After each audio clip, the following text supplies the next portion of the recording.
நீங்கள் கேட்கணும். சில ப்ரேயர் பாயிண்ட்ஸ் எல்லாம் என்னால் சில நேரத்தில் உட்காந்து அப்படியே என் மண்டியை உடையிற மாதிரி இருக்கும். அவ்வளோ யோசிப்பேன். ஐயோ ஆண்டவரே, இப்படி இல்லாமல் உலகத்தில் வாழ்ந்துட்டு இருக்கிறாங்க, இவ்வளோ மோசமாவா, இப்படி மாட்டிட்டு இருக்கிறாங்களே.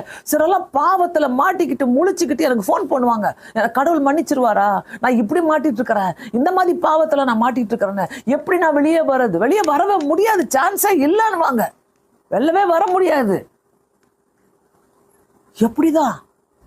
அதனால தான் இந்த இடத்துல ஆண்டவருடைய செய்தியை நம்ம சொல்லிக்கிட்டே இருக்கணும். அதிலே 15வது அதிகாரம், அப்போஸ்தலர் 15வது அதிகாரம் 25வது வசனத்தில் பார்த்தீங்கன்னாக்கா 15:25 நம்முடைய கர்த்தராகிய இயேசு கிறிஸ்து நாமத்திற்காக தங்கள் பிராணனையும் ஒப்பு கொடுக்க துணிந்தவர்களும் எங்களுக்கு பிரியமானவர்களுமாய் இருக்கிற பர்னபா, பவுல் என்பவர்களோடும் எங்களால் தெரிந்து கொள்ளப்பட்ட மனுஷரை உங்களுக்கு அனுப்புகிறது ஒருமனப்பட்டு கூடின நலமாய் இருக்கப்பட்டு கர்த்தராகிய இயேசு கிறிஸ்து நாமத்திற்காக பிராணனையும் கொடுக்க தயாரா இருக்கிறாங்க. ஆமென்.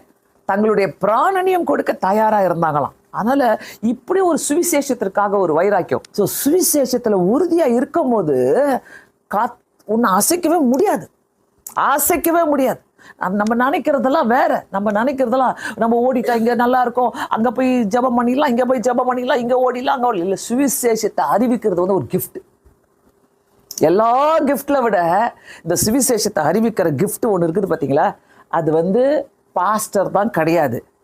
ஆண்டவர் என்ன சொல்றாரு? உலகமெங்கும் சென்று சுவிசேஷத்தை அறிவிங்கள். என்ன சுவிசேஷத்தை அறிவிங்க. நீ யாரை பார்க்குறியோ உனக்கு சுவிசேஷம் தான். யாரெல்லாம் பார்க்குறியோ அவங்கெல்லாம் உனக்கு சுவிசேஷம். இப்போ நம்ம ஒரு பிஸ்னஸ் செய்கிறோம்னாக்கா, இங்கே இருக்கிற பிஸ்னஸ் பீப்புளுக்கு நான் இதை சொல்லலை, நான் பிஸ்னஸ் செய்கிறோம்னாக்கா நம்ம எப்படி பார்ப்போம்? எல்லாரையும் உள்ள நுழைஞ்சவங்களெல்லாம் நம்ம ஆஃபீஸ்க்கு வராங்க, நம்மக்கிட்ட பேச வராங்க, அவங்கள எப்படி பார்ப்போம்? ஃபஸ்ட்டு கஸ்டமராக பார்ப்போம். என்ன நல்ல கஸ்டமர் வந்துக்கிறாங்க, என்ன அவங்க எதனா பேசும்போது நீங்கள் என்ன செய்கிறீங்க, நம்ம என்ன பண்ணுவோம்? டபடபடன்னு அடிக்கிடுவோமா இல்லையா? நம்ம அருமை பெருமைலாம் அடிக்கிட்டு அப்புறமா என்ன பண்ணுவோம்? நம்ம ஏதாவது இவங்கக்கிட்ட பிஸ்னஸ் வருமா, இவங்க ஏதாவது பிஸ்னஸ் கொடுப்பாங்களா, அப்படி தானே பார்ப்போம்.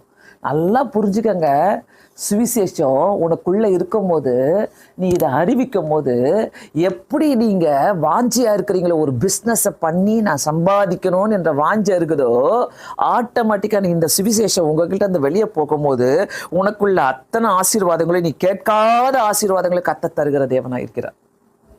நான் பெற்றுக்கொண்டேன். அப்படித்தான். எனக்கெல்லாம் எந்த கியூலையும் நிற்கலை, எந்த இன்டர்வியூக்கு போல, எதையும் நான் செய்யலை. நான் போய் ஜஸ்ட்டு ஆண்டோடைய சுவிசேஷத்தை அறிவித்தேன். That's all. He did everything. மற்றதெல்லாம் அவர் பார்த்துக்கினார்.